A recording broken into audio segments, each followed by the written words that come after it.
Doctor बनने तक ये क्रेडिट जो है ना 100% मेरे माता जी कहूँ। पूरी दिल्ली के लोग हैरान थे कि एक जनरल प्रैक्टिशनर कैसे सोच सकता है कि मैं सुबह बैठूंगा शाम को नहीं बैठूंगा। मतलब बीमारी होने के बाद भटकना, उससे अच्छा ये है कि आप 10 मिनट हफ्ते में अपने आप को दे दो। लोगों ने सोच समझकर मोदी सरकार को ही ये दिल्ली सौंप दी है। मैं मानता हूं कि मोहल्ला क्लिनिक का कंसेप्ट बहुत अच्छा था, लेकिन उसको क्रियान्वित गलत तरीके से किया गया।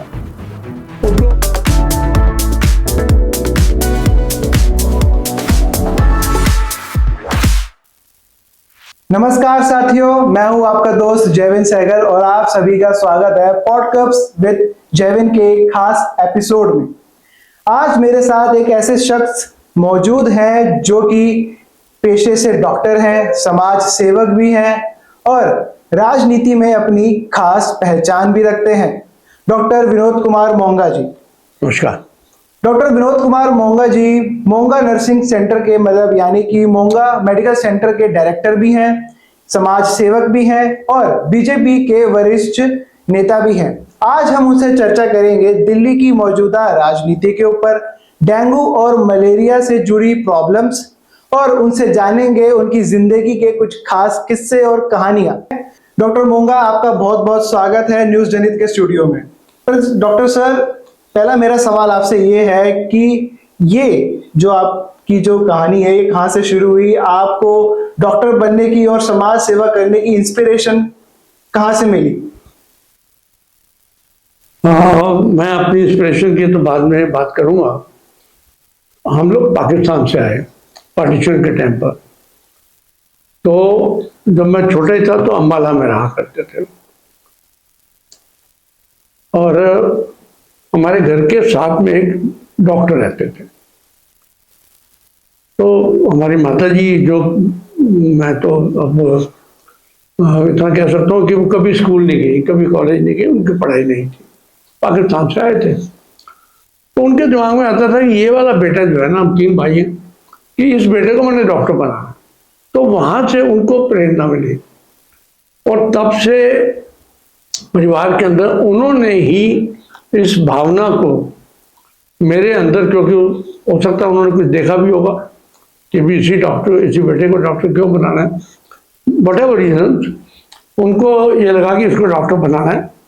और तब से लेकर डॉक्टर बनने तक ये क्रेडिट जो है ना 100% मेरे माता जी।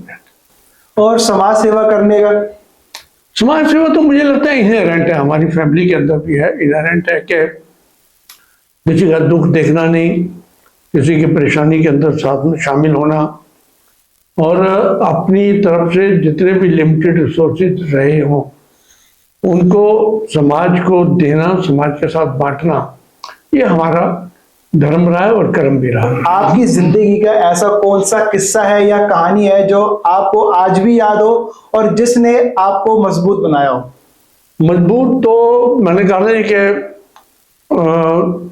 जब हमने 9th क्लास पास करी तो रियली देखा जाए तो हमारे घर पे कोई इतना भी नहीं था कि मेरे को डॉक्टर बना पाते। तो हमारे बड़े भाई साहब ने, पिताजी ने, माताजी ने, सबने बैठ के ये डिस्कस किया कि इसको अगर डॉक्टर बनाना है तो खर्चा करना पड़ेगा, तो वो कैसे होगा।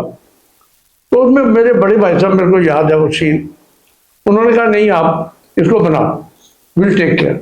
वो इंजीनियरिंग कर रहे थे तब, तो उन्होंने कहा नहीं नहीं, नो इश्यूज, आप इसको बनाओ। और चांस की बात है कि दिल्ली में ही मेरा एडमिशन हो गया। शायद दिल्ली में ना होता, मौलाना मेडिकल कॉलेज में, तो शायद मैं डॉक्टर ना होता, क्योंकि और रिसोर्सेज बाहर जाने के नहीं थे। फिर दूसरा, जब मैंने MBBS करी थी तो हमारे फादर साहब की डेथ हो गई, एकदम डेथ हो। और घर में क्योंकि लिमिटेड रिसोर्सेज थे, खर्चा हो चुका था, तो एक समय तो लगा कि शायद हम सब लोग जो है ना बिल्कुल एक डेस्टिट्यूट हो जाएंगे, हमारे पास कोई सहारा नहीं होगा। फिर हमारी माँ ने कहा दैट्स इट। ये तो आपने एकदम भावुक सा कर दिया और आप भी भावुक हो गए। मुझे बहुत ही अच्छा लग रहा है कि मतलब पाकिस्तान से आना और इतना स्ट्रगल और उस टाइम के 1947 का भारत और आज का भारत। और बस मैं देख के बड़ा इंस्पायर्ड हुआ आपसे कि इतने मुश्किलों में, इतनी दिक्कतों में आपके माँ बाप ने, आपकी खासकर आपकी माँ ने आपके पूरी परिवार का साथ दिया है कि आप राजनीति में भी हैं और डॉक्टर भी हैं और समाज सेवा भी करते हैं। इन तीनों को मैनेज करना कितना मुश्किल है और कितना रोचक हो जाता है आपके लिए? एक चैलेंज तो है ही है। बेसिकली हमारे फादर साहब शाखा में जाया करते थे, संघ सेवक थे, और थोड़ा बहुत वो बीजेपी की राजनीति में, उस जमाने की बात कर रहा हूँ, 1965-70 की बात कर रहा हूँ, तो वो उसमें लगे रहते थे, अपना छोटा मोटा जो काम करते थे उसके साथ में। अब जब मैं डॉक्टर बन गया तो एक आपको पता ही है कि डॉक्टरी काम सोशल काम तो है ही है। बिल्कुल। और फादर साहब की डेथ के बाद मुझे मजबूरी से हो गई कि मैं प्रैक्टिस शुरू करूं। और 1977 के अंदर जब मैंने प्रैक्टिस शुरू करी तो एक MBBS डॉक्टर की बहुत वैल्यू होती थी। उस जमाने में कृष्णनगर की बात करें तो 4-5 डॉक्टर होते थे क्वालिफाइड। तो उस वक्त इतना ज्यादा मेरा सोशल सर्कल बन गया कि एक एक रात को 3-3, 4-4 पेशेंट्स को मैं उनके होम विजिट कराता था। कोई मेरे पास स्कूटर नहीं था, कोई गाड़ी नहीं थी, कुछ नहीं था। आप बुलाने आए तो मैंने कहा यार साहब साहब कैसे आए हो? उन्होंने कहा रिक्शा साइकिल पे है। मैंने कहा चल साइकिल पे बैठ। मतलब कृष्णनगर ही नहीं, गांधीनगर, शाहजहां, सब जगह पे। और किसी ने दिखाने के बाद कहा कि बेटा पैसे कल दे देंगे। हमने चिंता ही नहीं करी, कल आया कि नहीं आया, पैसा आया कि नहीं आया, हमने कभी हिसाब नहीं पूछा, कभी दोबारा याद नहीं किया। जो काम होता गया चले गए। तो उस नाते एक संबंध बनता चला गया। फिर डॉक्टर्स की एक राजनीति शुरू हुई। हमारे मित्र लोग जितने थे वो ईस्ट दिल्ली के और दिल्ली के जितने भी लोग थे, उन्होंने हमारे साथ बैठ के योजना बनाई। फिर अल्टीमेटली मैं पहले इंडियन मेडिकल एसोसिएशन का प्रेसिडेंट बना ईस्ट दिल्ली का, फिर DMA का बना दरियागंज, अपना जो ऑफिस। अब इसके बाद धीरे धीरे, क्योंकि एक लगन तो थी एक अपने क्षेत्र की ध्यान रखने की, सेवा करने की, तो बीजेपी वालों ने मुझे समिति अध्यक्ष बनाया। और 2001 के अंदर जो भी कुछ लोग थे हमारे, उन्होंने मुझे मंडल अध्यक्ष के लिए प्रेरित किया, मैं मंडल अध्यक्ष बना। और तब से लेकर ये एक, मैं तो मानता हूँ कि कई जगह चैलेंजेस थे, मुझे अपनी प्रैक्टिस छोड़ के भी राजनीति के काम करने पड़ते हैं। और तब भी करने पड़ते थे, अब भी करने पड़ते। तब तो मैं बिल्कुल एक्टिव राजनीति के अंदर और एक्टिव डॉक्टरी पेशे में भी था। तो दोनों कामों के अंदर मुझे कभी कभी एडजस्ट करना पड़ता था कि मैंने क्या चूज करना है, व्हाट इज माय प्रायोरिटी। और एक दो बार तो ऐसे भी हुआ, मुझे बहुत इमरजेंसी पेशेंट को छोड़ के भी जाना पड़ा। फिर अल्टीमेटली जब 2002 के अंदर जब मैंने देखा कि बड़ा मुश्किल है दोनों चीजों को कोप अप करना, तो मैंने एक प्रण लिया कि मैं एक टाइम पे प्रैक्टिस करूं। जबकि आप समझें कि मतलब पूरी लाइन लग के टोकन पड़ते थे मेरे क्लिनिक पे, और मुझे ये निर्णय करना कि मैं एक टाइम प्रैक्टिस करूं। पूरी दिल्ली के लोग हैरान थे कि एक जनरल प्रैक्टिशनर कैसे सोच सकता है कि मैं सुबह बैठूंगा शाम को नहीं बैठूंगा। 2002 से वो यात्रा शुरू हुई, फिर कॉर्पोरेटर बनने की, इलेक्शन लड़ने की, राजनीति के अंदर अलग अलग पड़ाव आते चले गए। But I enjoyed this journey. मुझे थोड़ा सा एक चैलेंज स्वीकार करने में थोड़ा मजा भी आता है, तो मैंने वो उसको एक बोझ नहीं समझा। एक उसको जब मैं रात को सोने जाता हूँ तो अभी भी 5 मिनट में नींद आ जाती है। क्यों? क्योंकि मैं अपने पूरे दिन के काम से अपने आप को इतना तसल्ली दे देता हूँ कि मैंने जो आज सुबह काम सोचा था कर गया। तो उस नाते आई एम वेरी कंफर्टेबल, कभी टेंशन नहीं रखता, कभी परेशान नहीं होता। कभी मैं अगले दिन के बारे में इतना नेगेटिव सोच करके या अपनी नींद को खराब नहीं करता।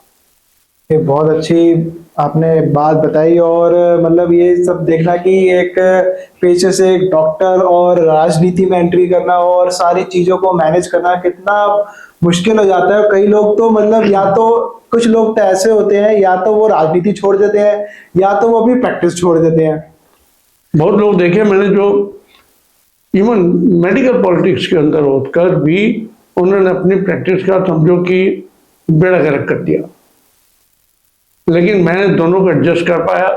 एक हमारी पत्नी का भी इसमें योगदान रहा, परिवार का योगदान रहा, और मैंने फिर अपनी एक टीम खड़ी करी मैंने मेडिकल सेंटर के अंदर, जिसमें कि मेरी इन्वॉल्वमेंट धीरे धीरे मैंने अपनी कम करी।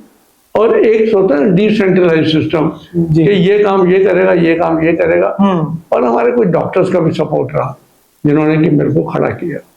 नहीं, बिल्कुल अच्छी बात है। और ऑर्गेनाइज करना ही एकदम अच्छी बात है, क्योंकि अकेले भी इतना मैनेज नहीं होता, क्योंकि टीम वर्क होता है। टीम वर्क से ही जो है कोई भी ऑर्गेनाइजेशन वो आगे बढ़ता है। क्योंकि अभी मॉनसून का महीना चल रहा है, सावन का महीना है, और दिल्ली के अंदर खासकर जो है डेंगू और मलेरिया की बीमारियां कई हद तक बढ़ जाती है और काफी केसेस आते हैं।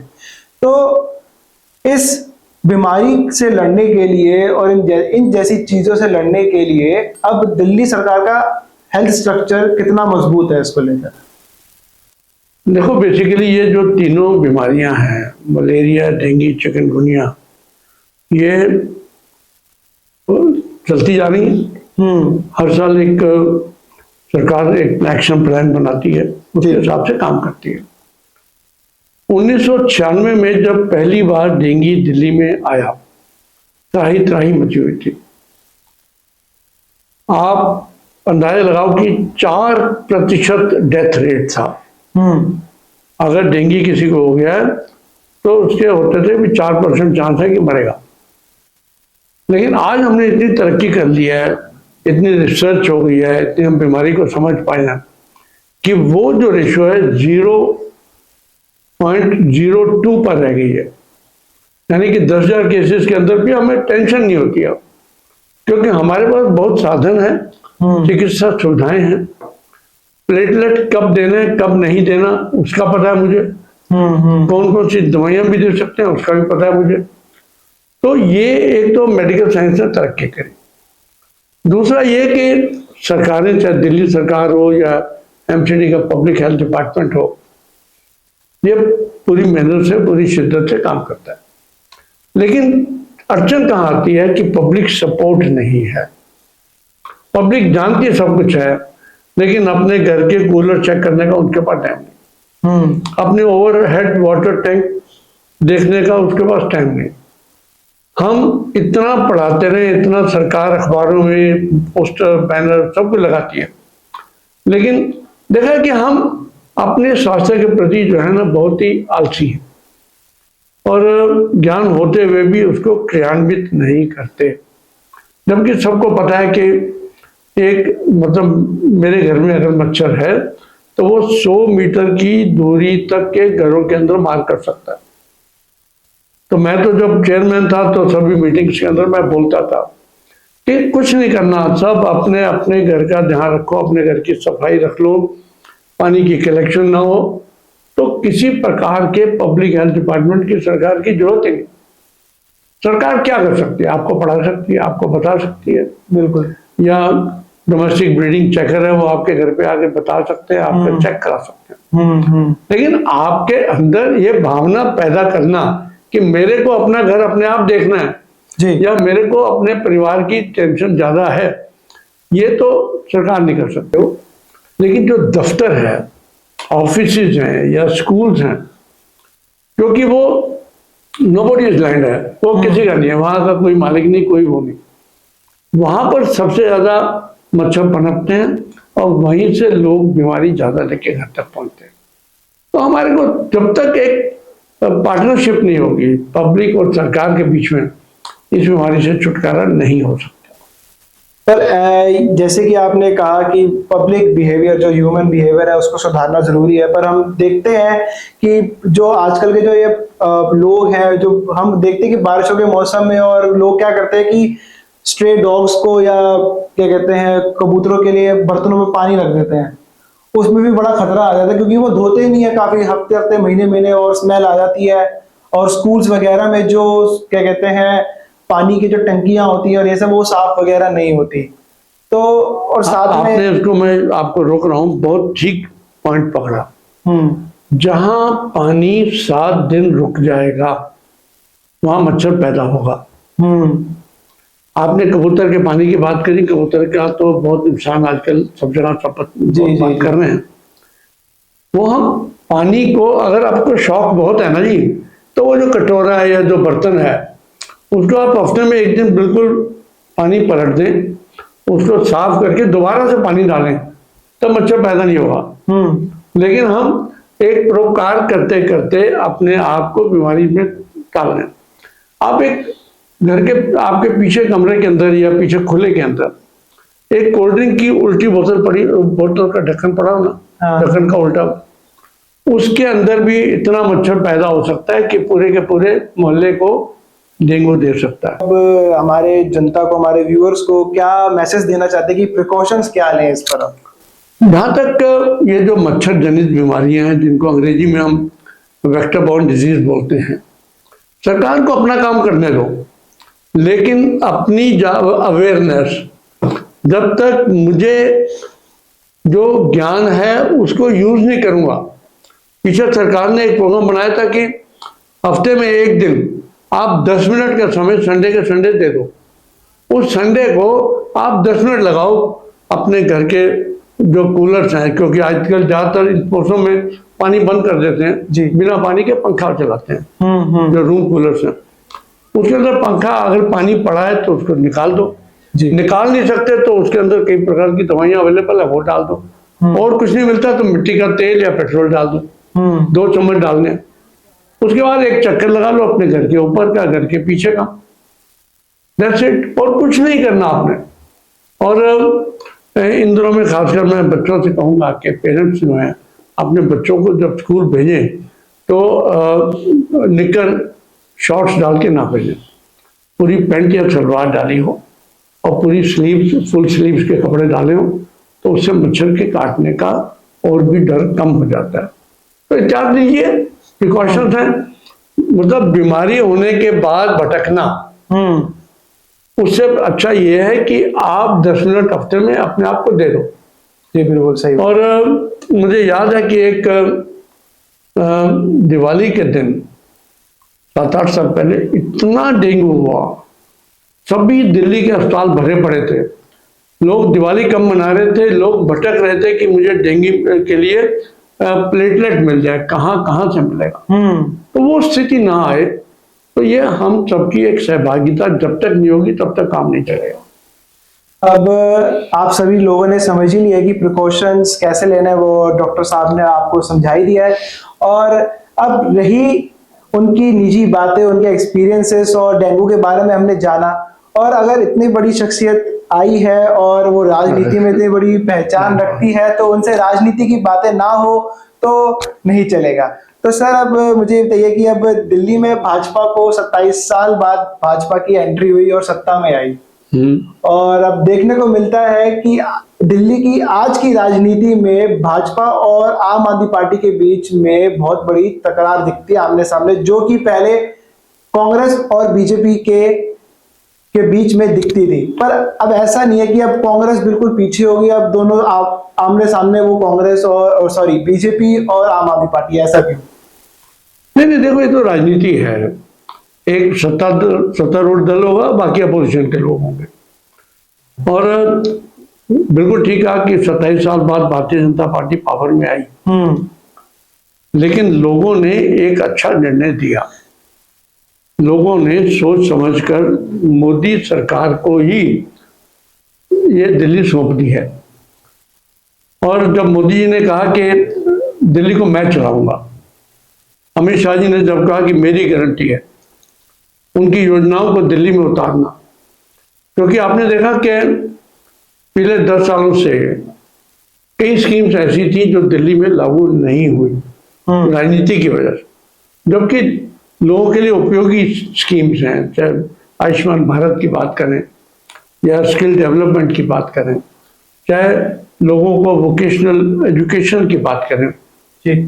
चाहे हम बात करें कि हमारे वेलनेस सेंटर्स जो पूरे देश में बन रहे थे, दिल्ली में नहीं बन पा रहे थे। और दिल्ली में एक, मैं मानता हूं कि मोहल्ला क्लिनिक का कंसेप्ट बहुत अच्छा था, लेकिन उसको क्रियान्वित गलत तरीके से किया गया।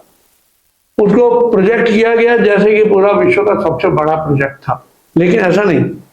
उसके अंदर डॉक्टर्स की व्यवस्था, उसके अंदर टेस्टिंग की व्यवस्था, या उसके अंदर जो लोगों को फायदा मिलना चाहिए था वो नहीं मिला, और उसके अंदर जो पिलफरेज होती चली गई। सरकार ने किस किस ने क्या क्या काम किया सबको पता है। सिमिलरली एजुकेशन मॉडल में ये कहा गया कि ये अल्टीमेट है। लोग बाहर से बुलाए जाने लगे कि आओ जी देखो हमारा मॉडल। वो कह रहा था कि 2-2, 3-3, 4-4 करोड़ रुपया सिर्फ उसकी दीवारों को चमकाने में लग रहा था। बेसिक स्ट्रक्चर जो था वो वही रहा, और उसके ऊपर आपने शीशे लगा दिए और कहा जी हमने ये कर दिया। आज भी वो जो 10 साल पहले जो कच्चे टीचर थे वो पक्का कोई नहीं किया गया, कोई स्टाफ पक्का नहीं हुआ। लोगों में बेचैनी थी। इस बार लोगों में दोनों काम थे। एक बात तो ये भी था कि बीजेपी को जिताना है, क्योंकि डबल इंजन की सरकार हो, ताकि जो स्कीम्स ऊपर से हो नीचे हो और टकराव ना हो। पुरानी सरकार जो कहती थी एलजी काम नहीं करने दे रहा, अमित शाह काम नहीं करने दे रहा, अब इनके पास कोई एक्सक्यूज नहीं है। और किस्मत की बात यह है कि दिल्ली को जो मुख्यमंत्री मिला है, जो मंत्रिमंडल मिला है, उसको पूरी की पूरी निगरानी की जा रही है सेंटर से। डे टू डे उनकी हर एक्टिविटी के ऊपर ये देखा जा रहा है कि लोगों तक हर स्कीम का बेनिफिट पहुंचे। 1-2 महीने के अंदर उन्होंने आपकी सारी स्कीम्स लागू कर दी दिल्ली के अंदर। या आयुष्मान भारत स्कीम की बात करें या एजुकेशन सिस्टम की बात करें, तो उसके अंदर जो ये पिछले 2 महीने के अंदर दिल्ली में बदलाव आना शुरू हो चुका है। और आप देखेंगे कि और अगले 2-4-6 महीने के अंदर दिल्ली एक, हम गर्व करने लायक मुझे लगता है कि कहेंगे कि हम दिल्ली जो देश की राजधानी है उसके अंदर घटिया राजनीति नहीं होगी, जो लोगों को फायदा पहुंचे वो स्कीम चलेगी। बहुत ज्यादा फ्रीबी से कभी किसी देश का वो नहीं हुआ, फायदा नहीं हुआ। हमेशा नुकसान ही होगा। फ्रीबी से हम लोगों को आलसी कर रहे हैं, लोगों को नकारा बना रहे हैं। पर इसी बात में मैं कहना चाहूंगा कि बीजेपी दिल्ली की सत्ता में आने से पहले बीजेपी का वादा था कि 2500 रुपए महिलाओं को वो देगी, 300 यूनिट बिजली फ्री देगी, और ये कहा था कि ऑटो चालकों के लिए हम 10 लाख का बीमा देंगे, और यमुना की सफाई। साथ साथ में अब ये नया वो ऐलान कर चुके हैं कि महिलाओं को, दिल्ली की महिलाओं को ये एक पिंक कार्ड दिया जाएगा बसों में चलाने के लिए। और साथ में ये भी कहा था कि जहां झुग्गी वहां मकान। पर मैं ये देख रहा हूं कि अब आप जैसे कि कह रहे हैं कि स्कीम्स लागू की गई, आयुष्मान कार्ड लागू किया गया, पर जो मुख्य वादे थे वो अभी भी जो है वो अधूरे नजर आ रहे हैं। और आपकी परसेप्शन गलत है। यमुना के अंदर जितना काम अभी पिछले 2-3 महीने में हुआ है, आप जाकर देखेंगे तो परसेप्टिबल डिफरेंस आ चुका है। 3 साल का वायदा किया है, अभी तो 3 महीने भी नहीं हुए भाई। उसी प्रकार से आप जहां झुग्गी वहां मकान की बात करें, तो वहां जहां झुग्गियां सड़कें ब्लॉक कर रही हों, या आपकी जो नाले का जो वो ब्लॉक कर रहे हो, या आपकी रेलवे की पटरी के ऊपर जगह बन रही हो, उसको आप कैसे अलाउ कर दोगे? उसके ऊपर तो कोर्ट ने भी कह रखा है कि नहीं हो सकती। तो एक मतलब ये नहीं है कि क्योंकि हमने नहीं तोड़नी तो इसका मतलब जो मर्जी जितना मर्जी जो मर्जी कर जहां मर्जी कर बैठ जाए जी। एक सिस्टम तो बनाना पड़ेगा। उस सिस्टम के अंदर हो सकता है 2-4-5% लोगों का नुकसान भी हो रहा, लेकिन जो जहां झुग्गी वहां मकान की बता दूं कि कम से कम साउथ दिल्ली में 2-3 कॉलोनियां जो मतलब जो मल्टी स्टोरी बिल्डिंग बन चुकी हैं, नॉर्थ दिल्ली में बन चुकी हैं। और आप देखना कि अगले 2-3 सालों के अंदर ये जो वायदा था बीजेपी पूरा करेगी।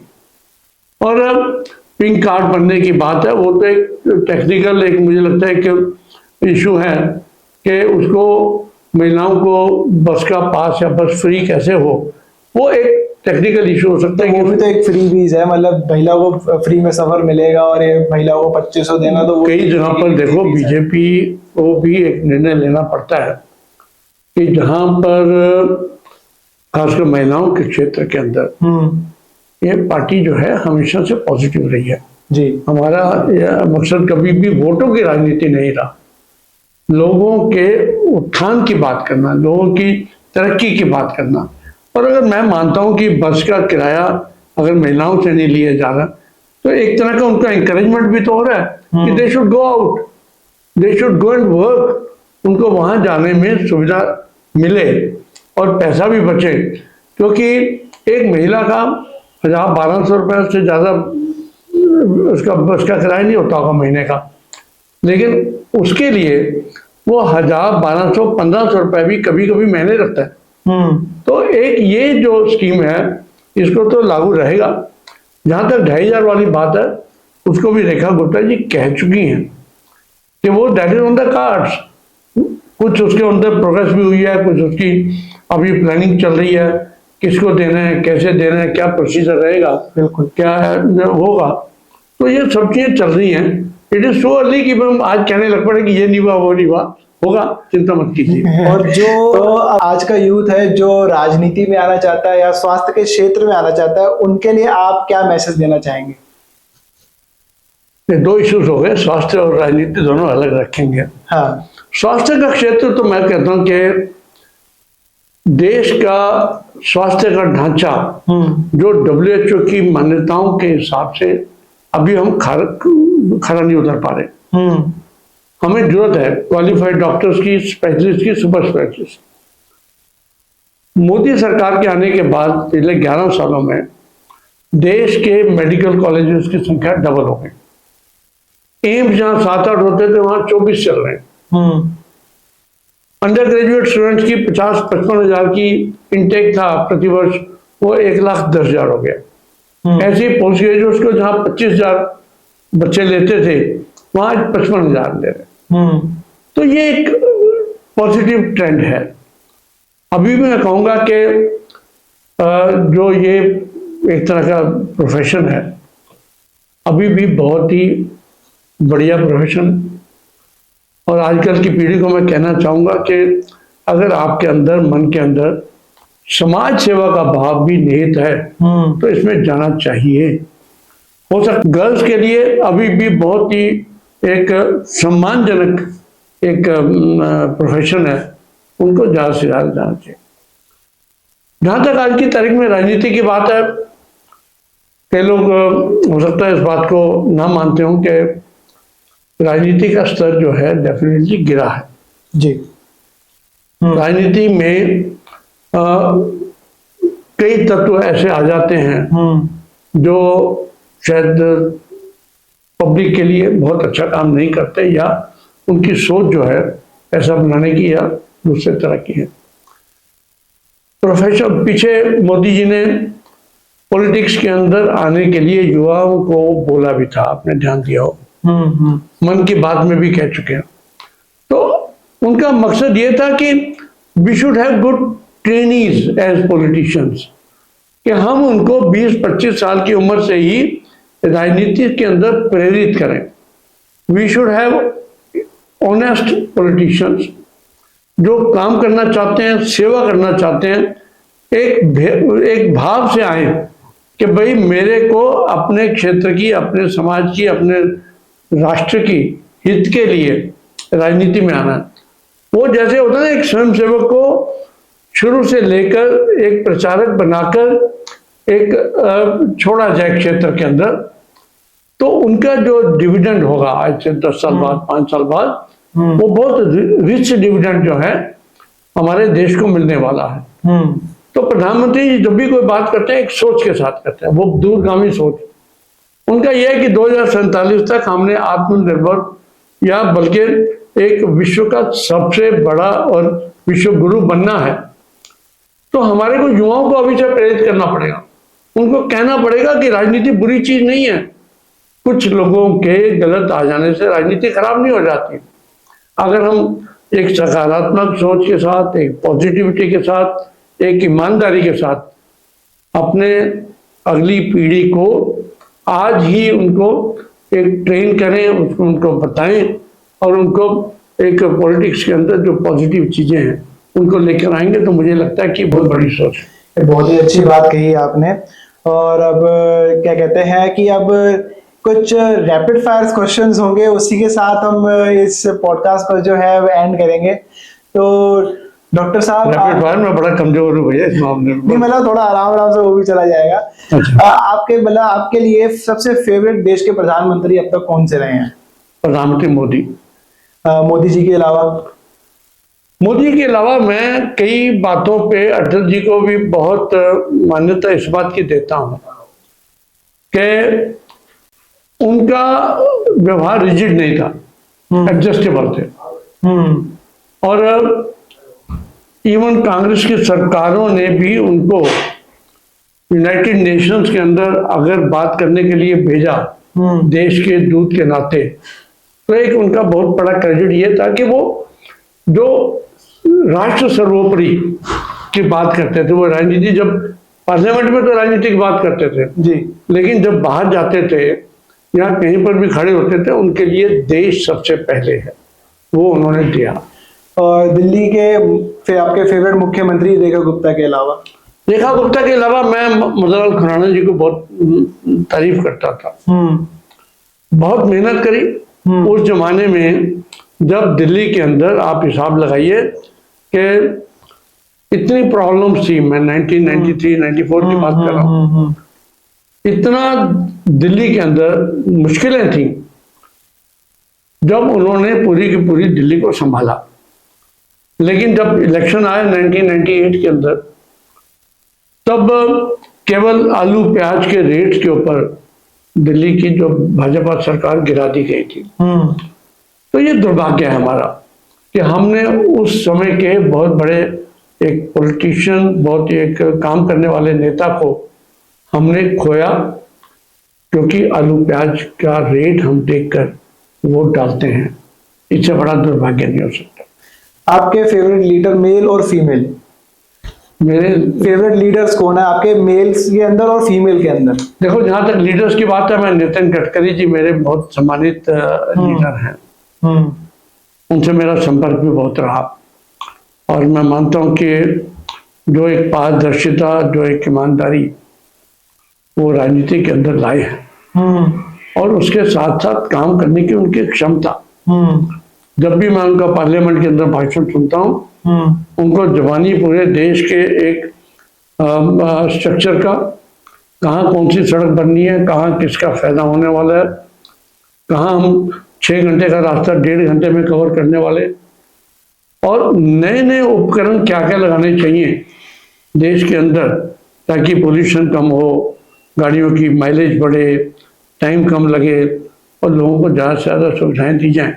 मुझे लगता है नितिन गडकरी से बढ़िया कोई नहीं हो सकता। और फीमेल के अंदर? फीमेल्स में Nirmala Sitharaman ji as a finance minister, मैं मानता हूँ कि बहुत अच्छी सोच के साथ चल रही हैं, और मैं तो भगवान से प्रार्थना करूंगा कि इनको और भी मतलब एक डिसीजन मेकिंग पावर है उनकी बहुत अच्छी है।